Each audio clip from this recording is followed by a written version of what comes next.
Welcome to ADHD Gathering, a podcast highlighting diverse narratives within the ADHD community and amplifying strength from real ADHD folks. I'm your host, Ying, also known as ADHD Asian Girl across all social media. Let's tune in to today's show. Today, I have a special guest, James Douglas Jr. We met each other last year at the CHAT conference at Baltimore, and I was super curious about his experience, especially as an African-American male therapist, also ADHD coach. So I'm so glad to have you on the podcast, James. Please introduce yourself.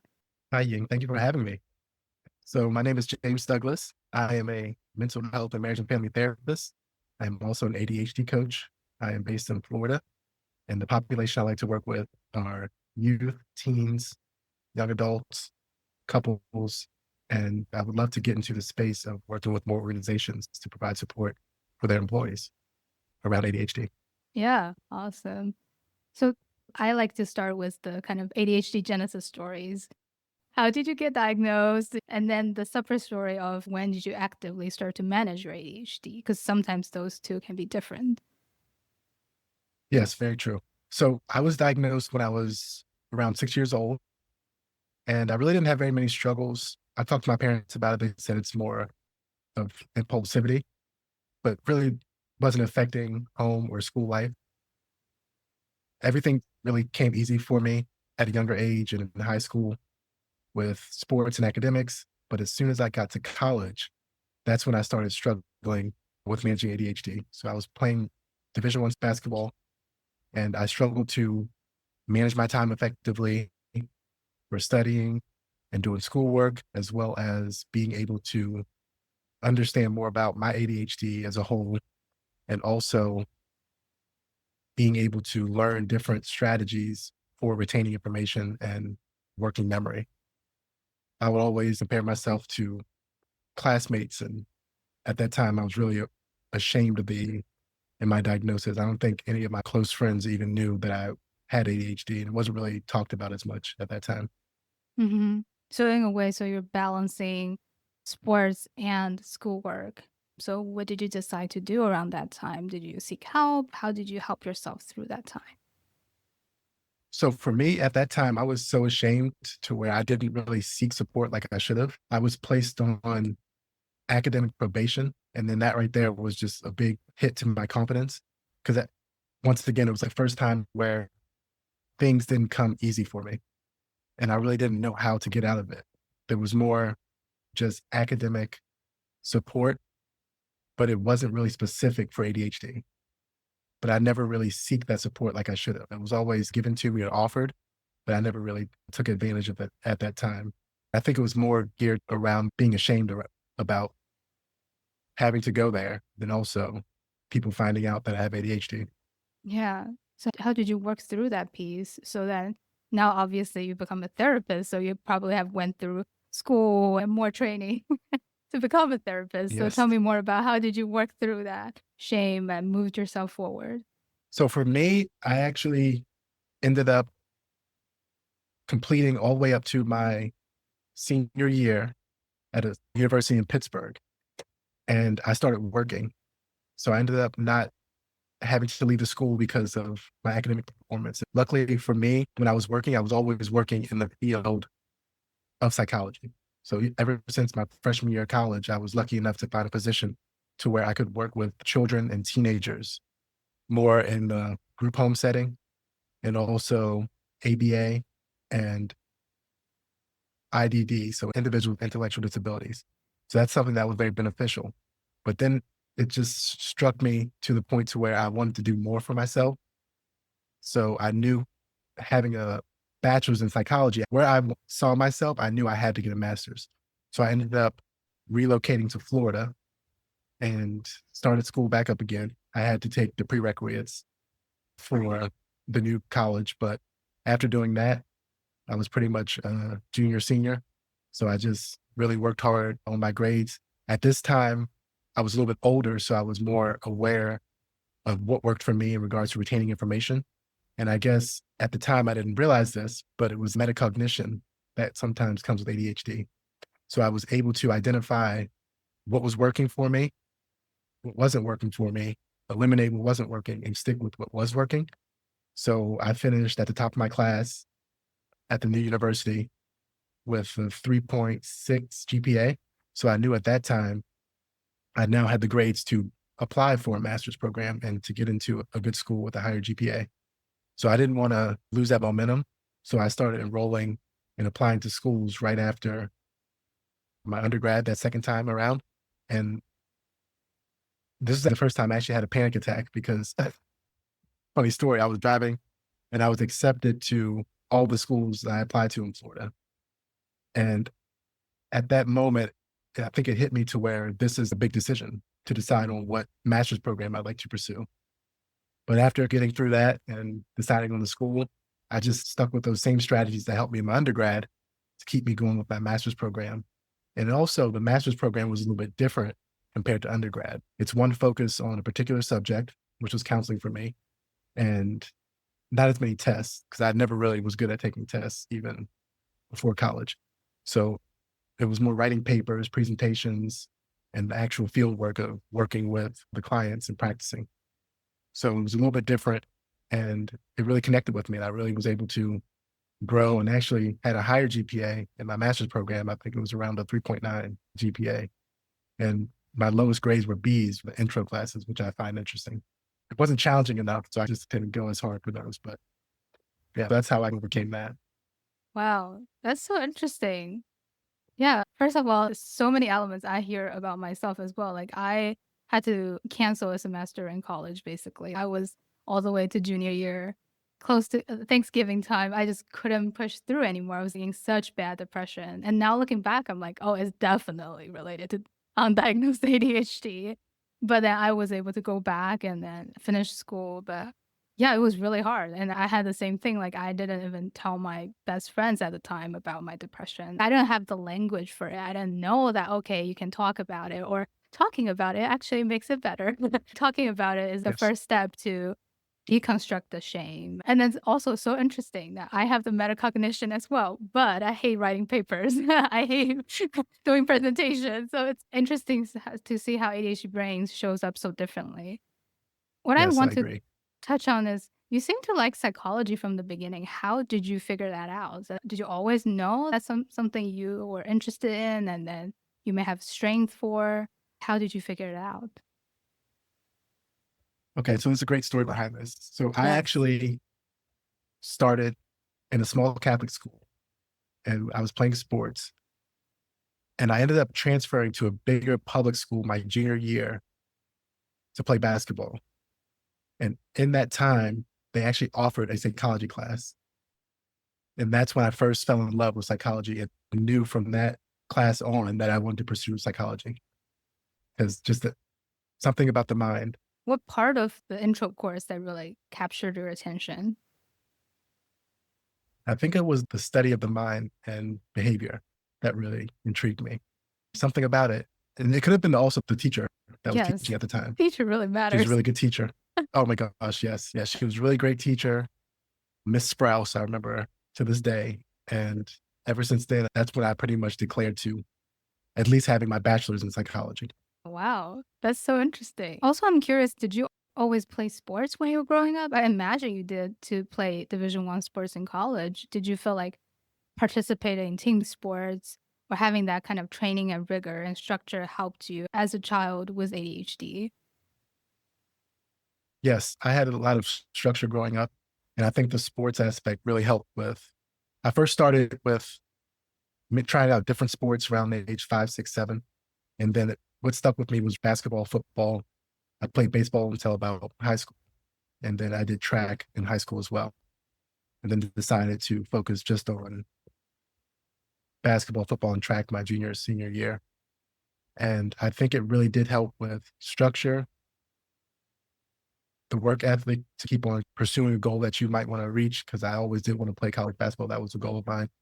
And then also, I think the ability to work with a team and be on a team. Yeah. So working well with others, I think goes a long way. It's team sports. but take a little break from the show and talk about my ADHD coaching. So, if you're interested in accomplishing more by doing less, building your ADHD resiliency, amplifying your strengths, as well as craft your own ADHD toolbox and narratives, I'm currently taking one-on-one coaching clients, so feel free to visit adhdasiangirl.com/coaching and book a free coaching introductory call with me. My background are in positive psychology, mindfulness, as well as lots of ADHD tried and true tools. I'm looking forward to working with you. Now let's turn back to the show. Yeah, that kind of goes into the question of now you lead a very busy life, right? So how do you help yourself not get burned out and continuously showing up to support other people? And I imagine some of the stuff you just talked about from team sports is still helping you till this day. Tell me more about how do you resource yourself day in and day out? So for me, I like to make sure I definitely have time for myself, and for my family throughout the week and the weekends. One thing I like to do for myself is weight train. I do Pilates. I like to go outside when I have a chance, and I like to stay active as much as possible. One thing that is hard for me is finding that balance, but I was told by a coach before that it's very important to understand that you'll always be adjusting and figuring out balance. So it's never like a right balance, because as life changes and as you grow and new things come into your life, you have to figure out a new balance for yourself. So I think hearing that has helped me to move a little bit away from figuring out a balance, but I guess rewording it to what is my balance currently, or what's my balance right now. Yeah, I like that dynamic perspective. A lot of my clients will come in and they want to figure out like the perfect routine or the perfect solution. And I always have to remind them like it's about what are your top priorities now and what is your bandwidth right now. And that may change like 3 months from now. Then we have to reevaluate. Things could totally change. So tell me more about what's your experience like as an African American man and also a male therapist? I don't see a lot of these combos and any other identities that matters to you. I know you're a dad. How do all of those impact your ADHD experience?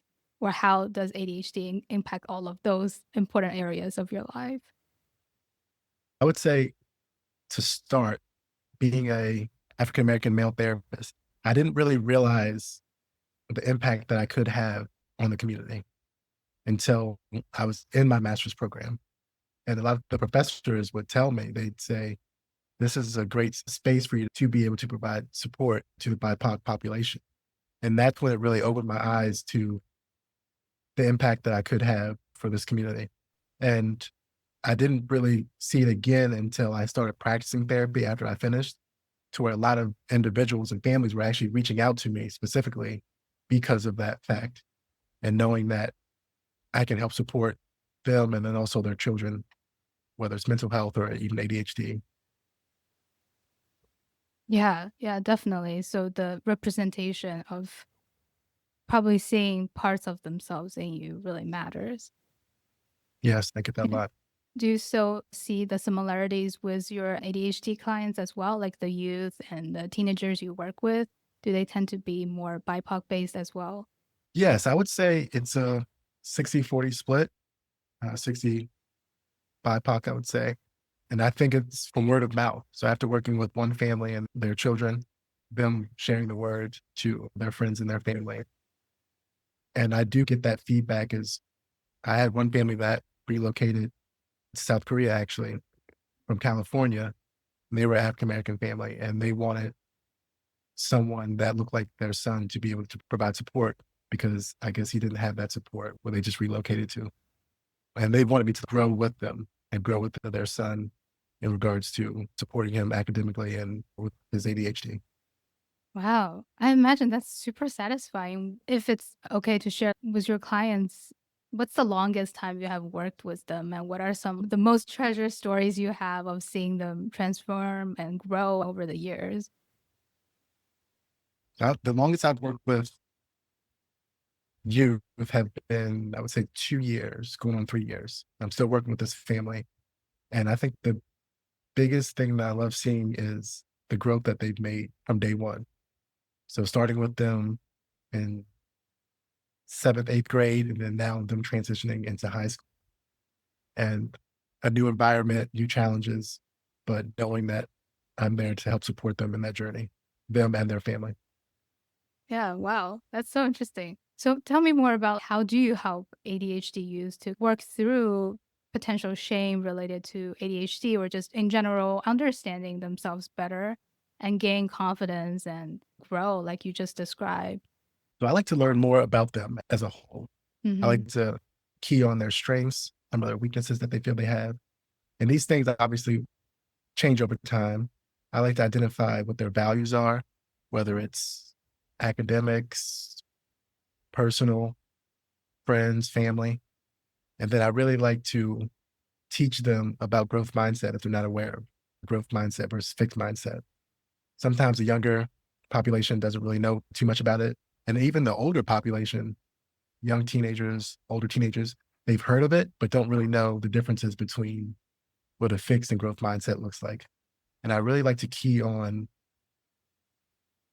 their accomplishments. So even if it's something little or larger, I do like to really praise them for their accomplishments. And I think that boosts their confidence. And I like to teach these skills to the parents as well so they can continue this in the household to be able to better support and still increase that awareness around confidence for their children. Yeah, there's so many good pieces there. First, give me a crash course on growth mindset.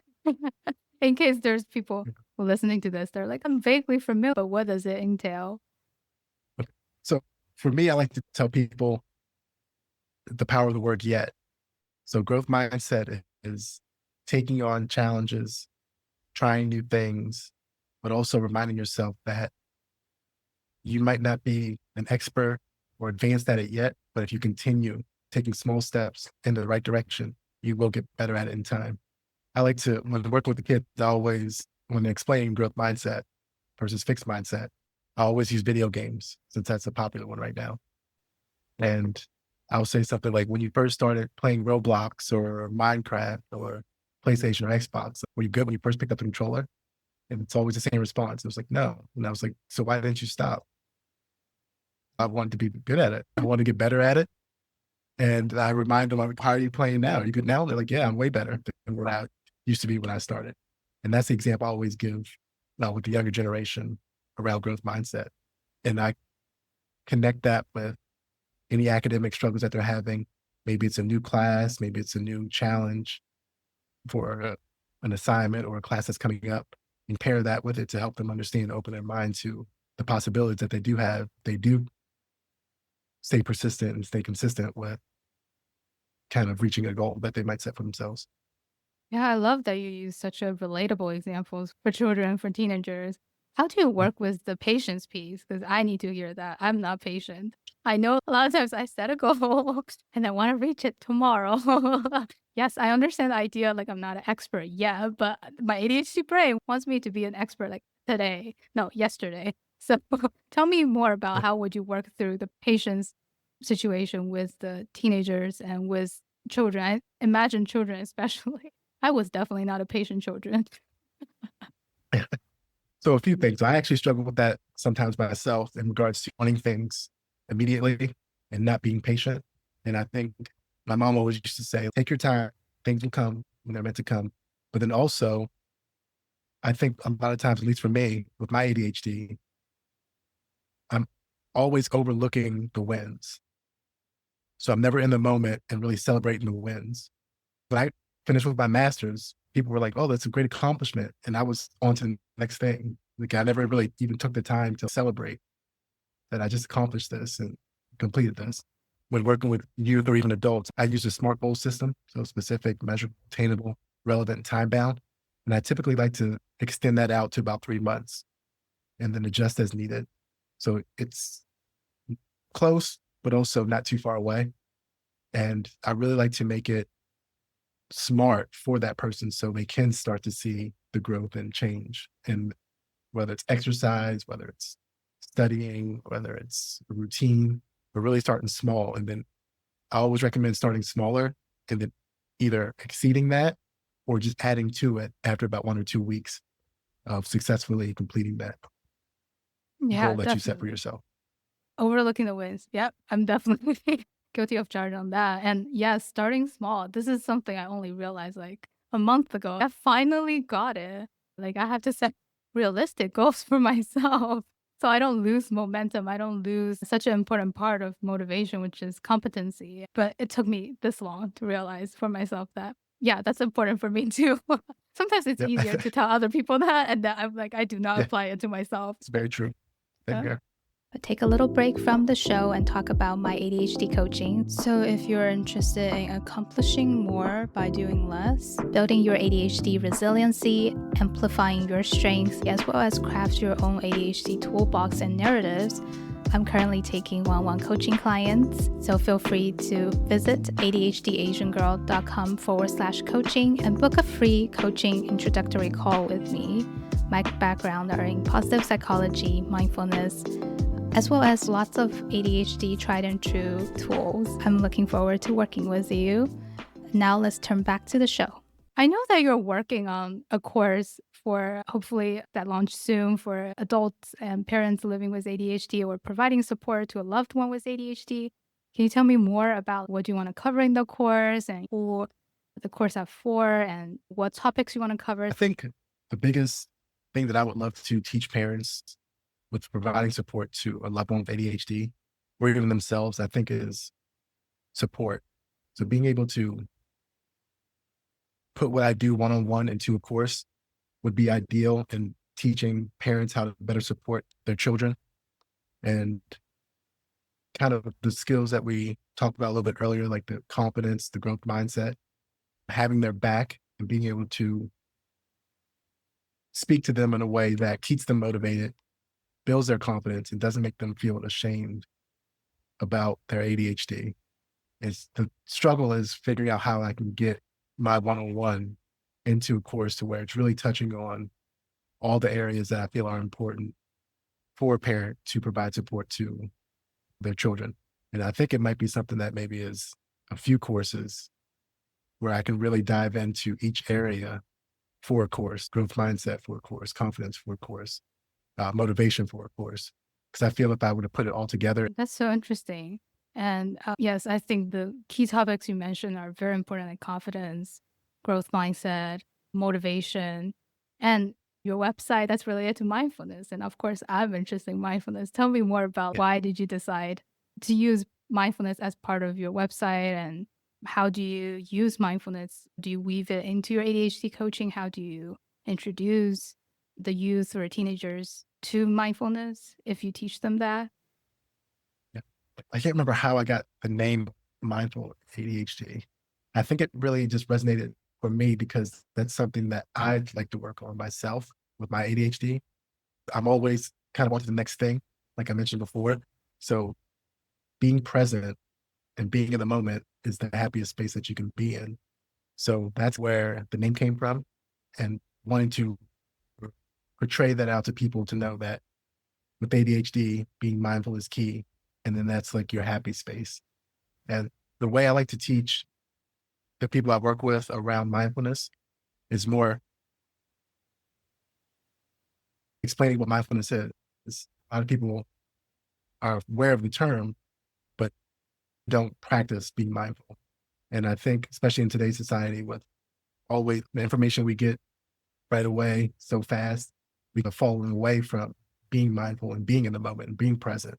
So being able to tell people sometimes you got to just pause, take a breath, take a break, and observe what you're feeling. You can do mindful driving, mindful eating, and being able to teach them ways to take a pause. And even if it's just for 30 seconds to a minute, at least you're starting to practice.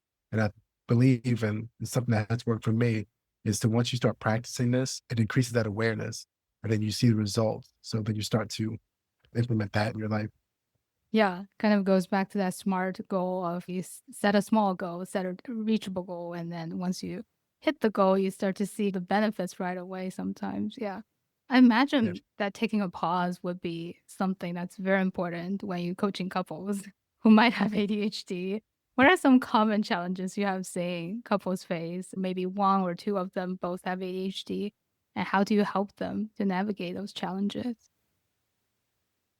So I would say the biggest things I've seen work with couples is communication and emotional regulation. Those are probably the two key areas I've seen with at least the clients that I've worked with. The way I create my program is I like to have the individual that lives with ADHD as the client, and then I will incorporate the spouse or the significant other into the coaching dynamic as well.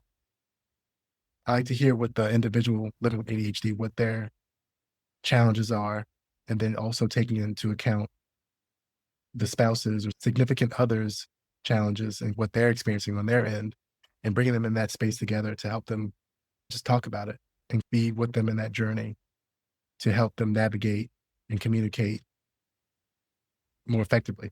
I do like to also provide some homework, or I don't like to call it homework, but like self work for them to work on the things together. In the meantime, check back in and let me know how things go. I like to provide support outside of the session. So I'm always available if they have any questions or any concerns about maybe what we've talked about in our session. So I think that accountability goes a long way as well. And so I do like to support them outside of the one-on-one coaching sessions as well. Yeah. So communication, emotional regulation. I'm curious about what are your go-to communication golden nuggets that you would like to give to your clients? I would say that the big one is the dynamic of the relationship. Times you'll see that it feels like a parent-child relationship. So I think getting out of that dynamic and making it partner to partner versus parent to child is very important. Helping them talk through and identify areas that make them feel like it is that type of relationship dynamic. That golden nugget would be the communication piece. How we talk to someone goes a long way Mm. as well. So sometimes you can hear in the communication with each other, you might be able to put yourself in that person's shoes, how that person might feel based off of how they're being spoken to by their partner, both ways. So I think identifying healthy communication, teaching healthy communication skills, learning more about what healthy communication looks like for them, because it could be different from each partner. And then also being able to discuss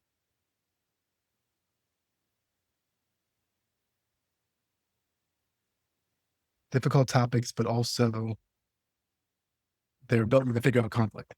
So if they're having conflict, Yes. and how they navigate conflict when they're frustrated or emotionally dysregulated, and being able to take breaks, teaching the person with ADHD around active listening so their partner feels heard. Yeah. And Wow, that's a lot. I love what you talked about, especially like the compassion piece of putting yourself in the other person's shoes, as well as a lot of times it's about what's not spoken. It's not necessarily like words, but more so like how we're speaking the words. And so, yeah, yes, I've definitely learned the lesson of taking a pause, which was really hard to do for me when I was younger.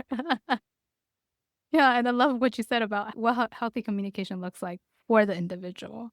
I think that's a piece that's even I'm struggling with, that I'm always aspiring to the textbook way of communicating. And then I'm yeah, not thinking about, okay, what's natural for me and what's healthy communication looks like for me. yes. And usually in a relationship, if there's 10 things that you want in a partner, we typically are okay with them meeting about 5 to 6 of those things. It doesn't have to be all 10. So I think it's really identifying what's important about a successful marriage, successful partnership, and what does that look like? Because no one's perfect. So we're not going to be able to fix every single thing. So I think it's really identifying what are the key areas that are important for this couple to have a successful and healthy relationship. Yeah, I definitely see that there's a thread of you seem to be really good at metacognition and prioritization. And I agree. Identifying key areas either for an individual or for a couple could be super important. And that's something I learned and I help my clients to do as well is at any given season of life, I always say pick your top 3 areas because then you have to prioritize those. And that means you might have to be willing to let some other areas go. We can't work on all life areas at any given moment, which my ADHD brain would love to believe, but it Yeah, cannot. yeah, very true. And Yeah. another thing I forgot to mention was also the person that is non-ADHD to be able to learn more about ADHD. So them educating themselves, I like to send resources for them to look into, to learn more about their specific struggles that they're having with their partner, because a lot of times it's separated from knowing that they're not doing it on purpose. Mhm. It's not It's not on intentional. purpose. It's not personal. It's not specifically trying to do something to piss you Yes. off.